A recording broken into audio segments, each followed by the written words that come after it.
A paz do Senhor Jesus Cristo.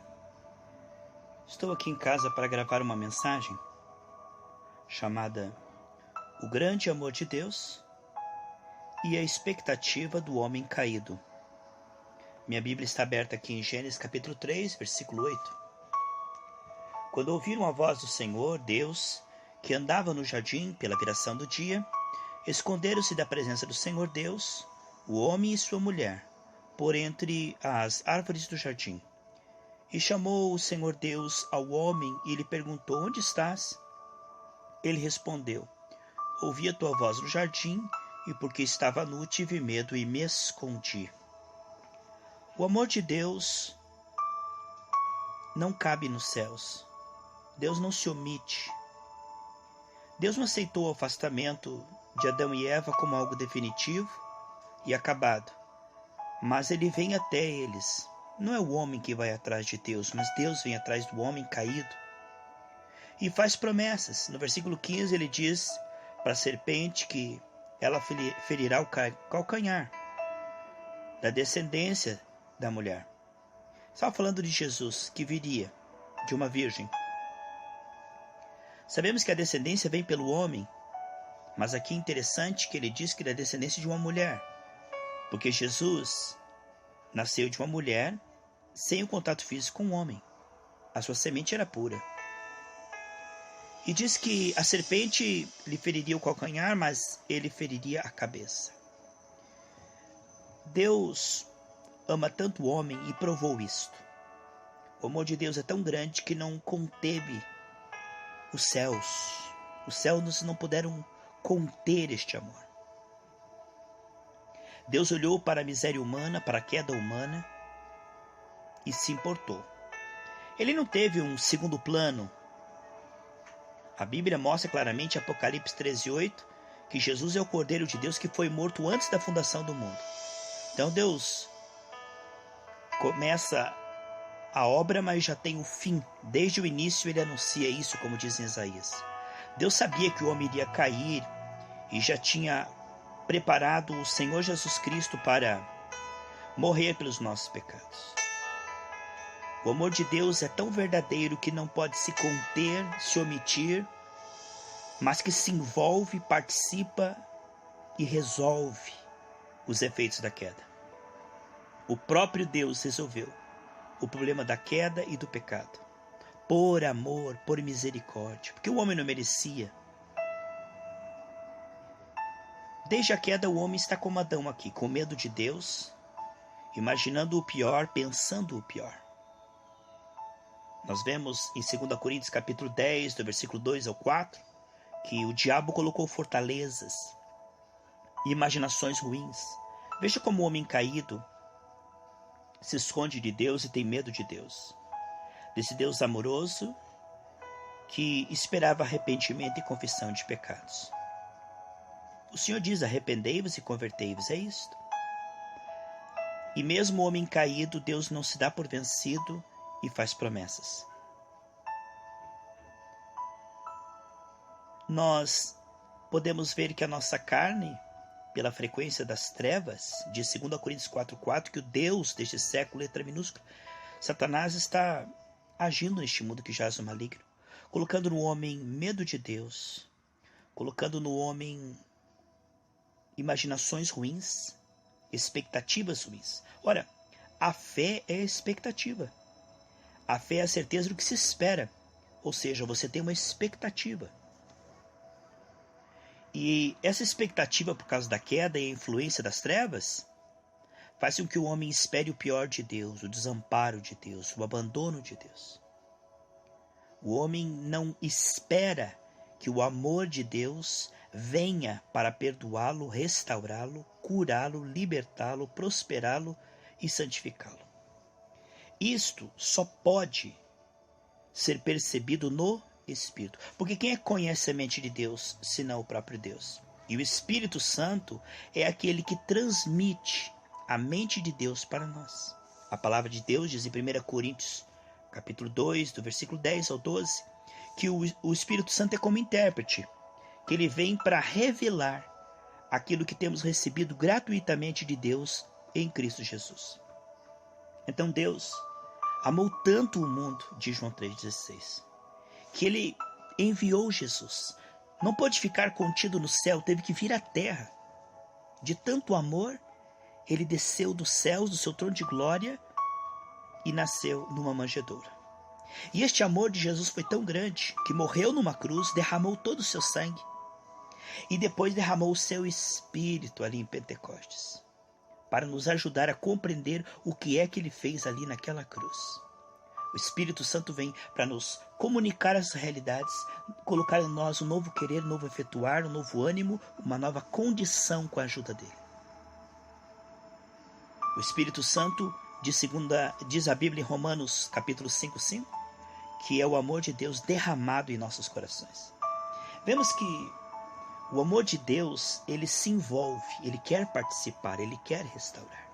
E isso está oculto na carne do homem caído. O homem não consegue imaginar isto. As suas imaginações são vãs e são influenciadas pelas trevas. Quando o Espírito começa a iluminar, a Bíblia diz em 1 João 4,18, que o amor de Deus vai afastando e tirando todo o medo e colocando o quê? Fé.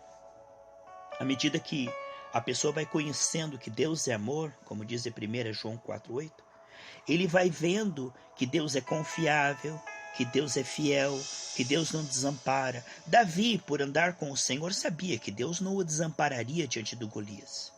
Mas Saul, que não tinha comunhão com o Senhor, tinha medo e desconfiava que Deus iria desampará-lo e acreditava mais no que ele vivia por vista e não por fé. Este é o milagre da graça, operando no coração dia após dia, após dia, após dia, após dia. É o colírio do Espírito, que vai mostrando quem realmente Deus é. Sabe, muitas pessoas estão na igreja, mas poucas têm realmente sendo renovadas para o entendimento. Muito poucas têm se entregado a ponto de Deus conseguir tirar delas os resíduos da queda, o ponto de vista equivocado, tirá-las da mentalidade carnal. Vemos que não são guiadas pelo Espírito, porque não esperam de Deus aquilo que Deus prometeu. Elas se acham muito humildes por não esperar que Deus seja fiel e não cumpra aquilo que ele prometeu. É o contrário da fé que nos é dada como exemplo em Romanos 4,20, que Abraão estava certíssimo, veja a palavra, certíssimo, que aquele que prometeu era fiel para cumprir no visível, né? Muitas pessoas não sabem que essa fé é uma evidência de salvação. Em João 17,3 diz que a salvação é crer em Deus e em Jesus Cristo que ele enviou. É este amor, este relacionamento diário que vai trazendo revelação. Em Romanos 8,14 diz que todos que são guiados pelo Espírito de Deus são filhos de Deus. Como sabemos que uma pessoa está sendo guiada pelo Espírito de Deus? Porque ela vai ganhando o ponto de vista de Deus. Ela vai ganhando as emoções de Deus. Ela vai ganhando os sentimentos de Deus. Ela vai ganhando as atitudes correspondentes da fé, porque a fé sem obras é morta. A Bíblia diz em Marcos 1, 40 a 41, que um leproso chegou até Jesus e disse: Jesus, o senhor quer, o senhor pode me curar. Então ele cria que Jesus tinha poder, mas ele duvidava, estava um pouco receoso, com medo, de que Jesus quisesse curá-lo.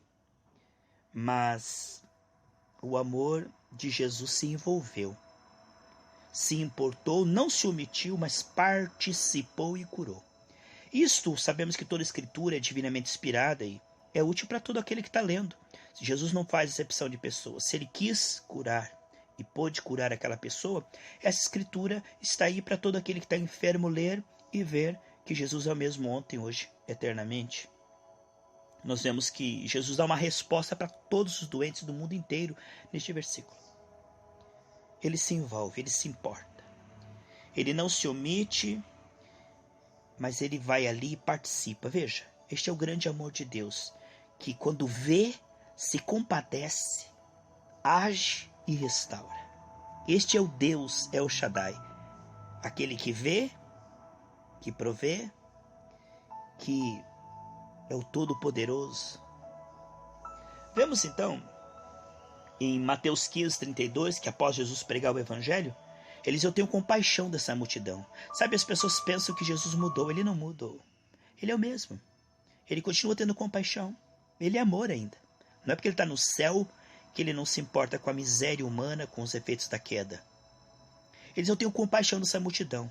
Eles vão ter uma viagem de 3 dias e vão passar fome no caminho. Eu não quero que eles passem fome. Por isso eu vou multiplicar pães agora, para que eles voltem para casa alimentados. Veja, é um Deus que se importa, né? Ele não se omite, ele não é um Deus que diz, só vou salvar a alma deles.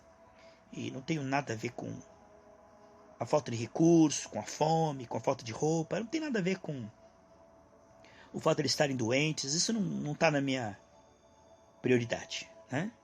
Então as pessoas não conhecem o Senhor. É preciso conhecer além da letra, andar com o Senhor. Aqueles que andam com o Senhor conhecem o Deus que escreveu e conseguem ter, pelo Espírito, a interpretação correta das Escrituras.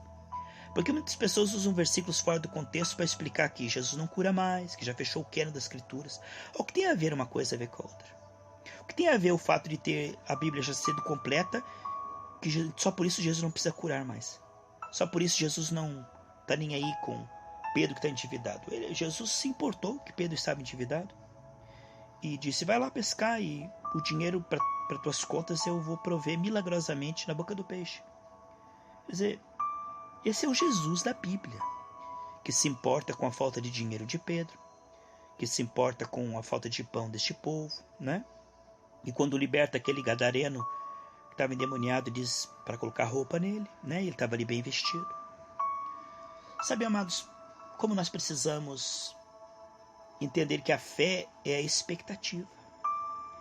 A fé é a certeza do que se espera. Ora, se você não espera que ele vai agir, você espera que ele não vai agir. Isso é uma fé diabólica. Era exatamente isso que o povo no deserto fazia. Eles não esperavam que Deus fosse livrá-los, que Deus os amasse. Eles não esperavam que Deus estivesse envolvido e que fosse fiel. Então isto foi nos dado como exemplo de destruição. É assim que funciona o homem na carne. Por isso que o Senhor está nos levando pelo Espírito a modificar as obras do corpo. Justamente para isso que o Espírito Santo nos foi dado. Em Mateus 9, versículo 28 e 29, vem 2 cegos de Jesus. Cura-nos, cura da nossa cegueira, nós queremos ver. E Jesus perguntou, vocês creem que eu posso fazer isto? Interessante, né? Qual a sua expectativa? Eu amo vocês? Eu me importo com a cegueira de vocês? Eu tenho poder para participar agora?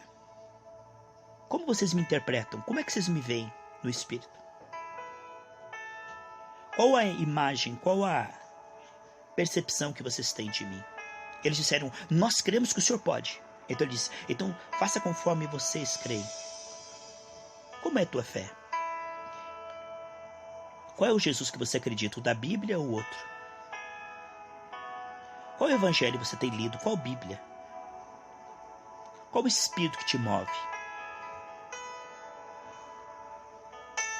Temos aqui um exemplo muito claro na ressurreição de Lázaro. Você pode ver isso comigo, não é? A ressurreição de Lázaro tem algumas coisas para nós. Veja, aqui no Evangelho de João, né? Capítulo 11, versículo 21, disse, pois, Marta a Jesus, se o Senhor estivesse aqui, meu irmão não teria morrido. Veja, a fé dela estava num Jesus que no passado podia livrá-la. Muitas pessoas creem que no passado o Senhor nos livrou dos pecados, não é? A fé dela está no Jesus lá no passado. Se o Senhor estivesse aqui, ele não teria morrido. Mas também sei que agora mesmo, tudo o que pedires ao Pai, Deus te concederá. Jesus declarou, teu irmão há de ressurgir. E ela responde assim, ó Marta, ó, como é que ela responde? Eu sei que há de ressurgir na ressurreição no último dia. Olha, a fé de Jesus dela era assim, ó. Se o Senhor tivesse vindo lá no passado, ele não teria morrido. Mas eu sei que o Senhor vai fazer algo para ele lá no futuro. Mas Jesus estava diante dela. Ela não tinha expectativa, aqui e agora. Ela não tinha conhecimento do grande amor do Senhor que se envolve, que se importa e quer agir em todo o tempo, aqui e agora. Essa fé religiosa, Jesus lá no passado me salvou dos pecados. E lá no futuro tem ruas de ouro para mim. Veja, a máquina do tempo do capeta. Jesus está no passado ou no futuro. Mas no presente, aqui agora, não. Agora ele não se importa com o que você está passando. Vai se arrastando, gemendo, porque é pecado esperar a bênção. Ele não tem promessa nenhuma. Se você quiser algo, vai pedir para o capeta, porque ele não prometeu nada para aqueles que o seguem. Essa mentalidade que está aqui de Marta. Ó. Aí no versículo 39, Jesus diz assim: tirai a pedra. Disse Marta, o irmão do morto: Senhor, já será mal, porque já é de 4 dias. Jesus respondeu: não te disse eu que se você crer, você verá a glória de Deus? Aqui Marta tinha fé que Jesus tivesse vindo, ele não teria morrido. Que lá no futuro Jesus vai ressuscitá-lo. Mas agora a situação é muito terrível. Jesus não tem poder. Isso aí é muito mais do que Jesus pode fazer. Isso é difícil para ele. Então eu vou ficar preocupado, triste, ficar chorando aqui, porque eu não consigo perceber o grande amor de Deus, o poder de Deus, a grandeza de Deus. Um Deus que é todo poderoso, que não se omite. Um Deus que tem condição e o maior prazer em nos livrar vez após vez após vez. Em Lucas 24 a 21, quando Jesus encontra os 2 discípulos de Emaús, eles disseram: nós esperávamos que fosse ele, mas hoje é o 3º dia. Você nota como o homem na carne ele é fogo de palha? Crê ou já não crê? Sai do culto tudo animado, já na primeira luta, como o povo lá. Quando Moisés falou que Deus havia enviado para livrar o povo, já ficaram animados e abraçaram Moisés e dançaram. Mas logo que Faraó disse não, a primeira prova, primeira vez que a fé é provada, já desanimo, já murmuro, já desiste. Sabe aquela fé michuruca? Aquela fé sem sentido, né? Fé religiosa. Não é uma fé sobrenatural, gerada pela graça.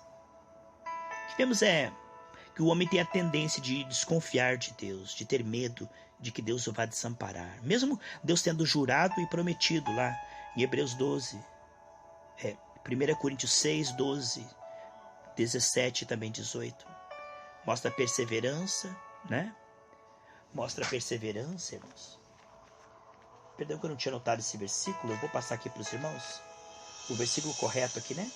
Hebreus, não é 1 Coríntios, Hebreus 6, né? Aí diz no versículo 12 que Abraão alcançou a promessa pela fé e perseverança. Depois diz no versículo 13, né? Hebreus 6, 13. Fala que Deus não tinha por quem jurar e jurou por si mesmo. E aí ele diz no versículo 17, né? Que Deus fez a promessa e colocou o juramento. E por essas duas coisas, que é a promessa e o juramento, nós temos tranquilidade. Ora, um Deus que não precisava prometer ser fiel, mas prometeu. Não precisava jurar, mas jurou, pela fraqueza da nossa carne. E aí ele diz: não te deixarei, jamais te desampararei, lá em Hebreus 13, 5, né? E aí a pessoa ainda continua com medo, preocupada. O Senhor diz: não mandeis ansiosos. Veja como Deus pega o homem religioso, né? A nação de Israel é uma nação religiosa, que estuda a Bíblia, que se dedica na comunhão com Deus.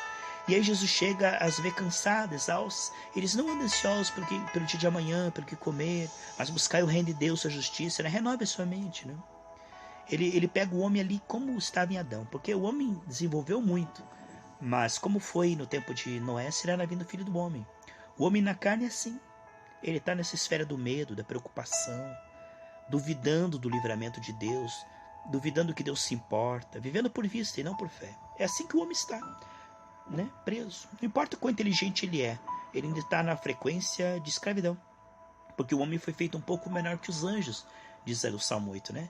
Então o inimigo ele cega a pessoa, mesmo inteligente, ela continua sendo escrava. Somente pelo Espírito Santo é que o homem vai encontrar a fé e a revelação do grande amor de Deus e a expectativa de que Deus vai agir. Aí ele começa a esperar coisas boas, né?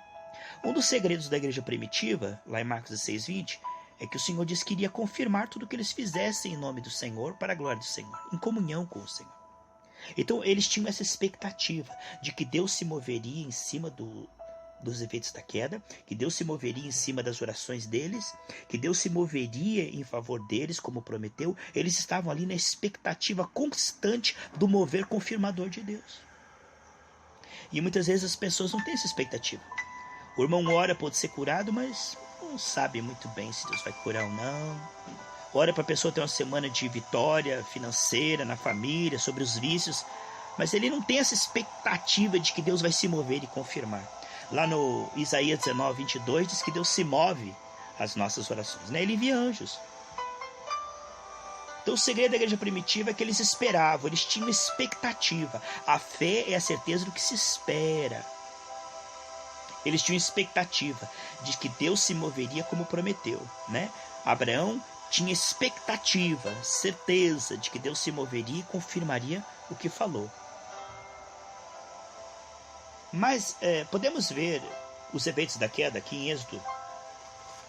Em Êxodo 14, nós podemos ver os efeitos da queda, que não é muito diferente da nossa carne. Toda carne é vaidade, né? Em Êxodo 14, quando o faraó vem para cima de Israel, e eles estão diante do mar, diz no versículo 11, né? No versículo 10, Êxodo 14, 10, ele diz: E chegando o faraó, os filhos de Israel levantaram os olhos, e eis que os egípcios vinham atrás deles, temeram muito. Então os filhos de Israel clamaram ao Senhor. O que eles clamaram? Parece bonito, né? Eles fizeram uma oração. Disseram a Moisés, olha o clamor deles: Será que por não haver sepulcros no Egito, que nos tiraste lá? Agora a culpa é de Moisés, né? A culpa é do pregador e da igreja. Para que morramos nesse deserto. Olha a expectativa deles. Não foi Deus que os livrou. Agora a culpa é de Moisés, é do homem, é algo natural, é humano, né? É a mente de Moisés, é o pastor e o que ele pensa, a opinião do pastor. Eles não conseguem ver Deus envolvido, a palavra e o Espírito. Agora eles vão para cima de Moisés e dizem: será que não havia sepulcro lá no Egito para nós morrer aqui nesse deserto? A expectativa deles era de desamparo, que Deus havia de traí-los. Eles estavam desconfiados de Deus, murmurando contra Moisés. Eles estavam esperando o pior, imaginando o pior. E esse é o clamor de muita gente, porque não santifica a sua vida. E aí uma oração cheia de mágoa, preocupação não confessada como pecado, cheia de mundanismo, carnalidade. Essa é a oração que mais é uma reza, né? Aí diz no versículo 12: Não é isso que te dissemos no Egito? Nós temos o melhor conselho. Nós é que te guiamos, Moisés. Você não está sendo guiado por Deus. Olha só. Deixe-nos para que sirvamos os egípcios, pois melhor nos fora servir aos egípcios do que morrermos nesse deserto. Olha as duas expectativas que estavam na mente deles. É melhor ser escravo no Egito do que morrer nesse deserto. Mas eles não esperavam o quê? Livramento de Deus. Não esperavam. Qual duas expectativas que eles esperavam? Melhor é nós sermos escravos no Egito do que morrermos nesse deserto. Não há Deus nas suas cogitações. Aqui, ó. Não há expectativa de bondade de Deus sobre eles. Não há fé, não há certeza de que Deus está com eles. Nenhuma. Só tem duas opções: ou ser escravo no Egito, ou morrer nesse deserto. Eles não tinham expectativa que Deus se moveria em cima dos efeitos da queda, que Deus era maior que Faraó. Quantas pessoas que veem sempre o seu Faraó, o seu Golias maior que Deus, por não terem andado com Deus e limpado o seu coração, né? Mateus 5,8 diz que bem-aventurados limpos de coração, porque verão a Deus. Então, por não terem uma pegada firme, uma renovação da mente, vive com a sua mente antiga, suja, e ali os espíritos imundos agem onde há sujeira. E aí o inimigo continua na vida da pessoa, mesmo dentro da igreja é um incrédulo, mesmo dentro da igreja é um murmurador, mesmo dentro da igreja não consegue ter fé. Então o tema hoje é o grande amor de Deus e a expectativa do homem caído. Em Jeremias 17,6 diz que o homem que confia na carne, que não confia no Senhor, ele não consegue ver quando vem o bem. Então, eles não percebem o tempo da sua visitação. Eles não entendem que Jesus na cruz já levou todas as enfermidades, todas as dívidas, todo o pecado, todo o vício. Eles não conseguem ver. Jesus disse: se vocês não creem que eu sou, vocês morrerão em seus pecados.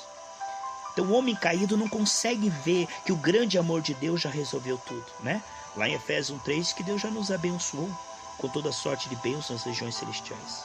O homem caído não consegue ver o grande amor de Deus, o poder de Deus, o livramento de Deus, a obra do Calvário, o Espírito Santo operando através da igreja, como diz Efésios 3:10. Ele diz, não vou na igreja não. O pastor não sabe nada, a igreja é tudo mentira. Ele não consegue ver que Deus está se movendo com amor e poder através da igreja.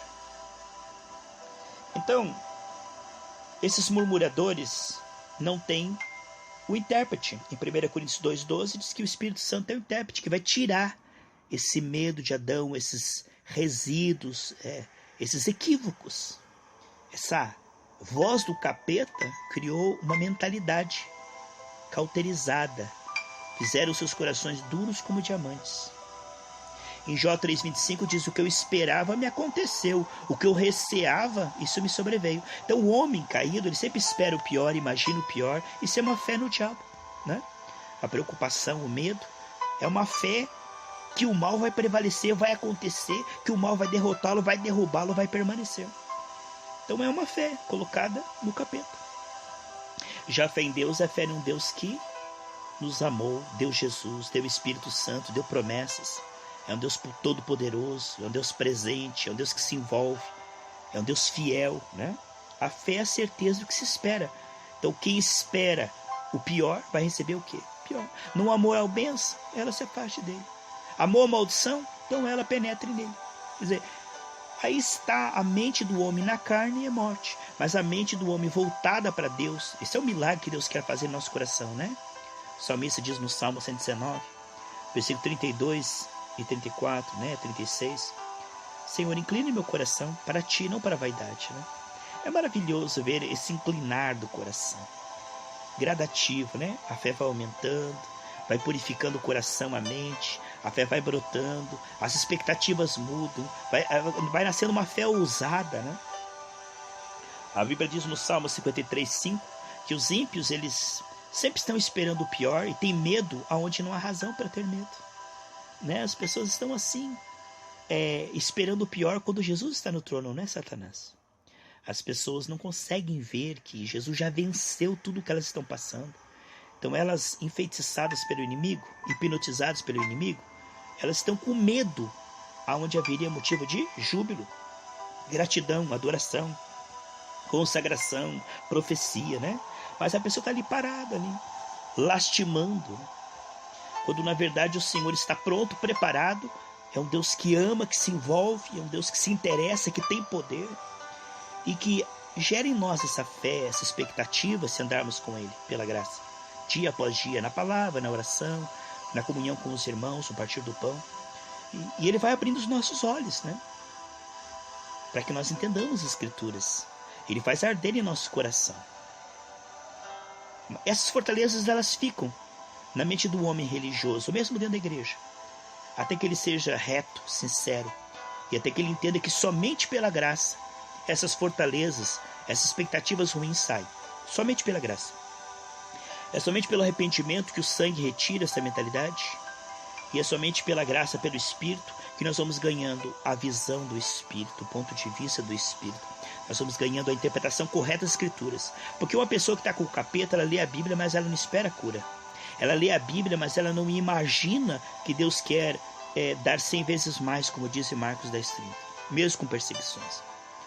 A pessoa que não foi limpada pelo Senhor, por causa dessa imundícia, os espíritos imundos fazem com que ela espere o pior, imagine o pior, fale o pior, só murmura. Mas o homem que limpa o seu coração, que renova a sua mente, ele vai ganhando essa percepção do amor de Deus, de um Deus que não se conteve no céu e enviou a Jesus. E Jesus derramou todo o seu sangue e deu o seu Espírito, que nos ajuda em nossas fraquezas e que está capacitado para nos levar a essa vida abundante, né? Que é o propósito final, é produzir cristãos que dão bom testemunho, que dão fruto, cristãos que vencem e dão bom testemunho. O produto final de Deus enviar Jesus, de Jesus enviar o Espírito e gerar a igreja, é uma safra de cristãos cheios do Espírito Santo, que dão bom testemunho e que frutificam. E é isso que eu oro por você que está ouvindo essa mensagem. Que Deus possa renovar a sua mente, limpar o seu coração, e você possa conhecer o grande amor de Deus. Porque a fé é a certeza do que se espera. O que você espera? Você espera igual aquela mulher que Jesus estava passando pela Galileia e tocou nela? Ela tocou nele e foi curada? Ou você não espera nada de Jesus? Que Deus te abençoe.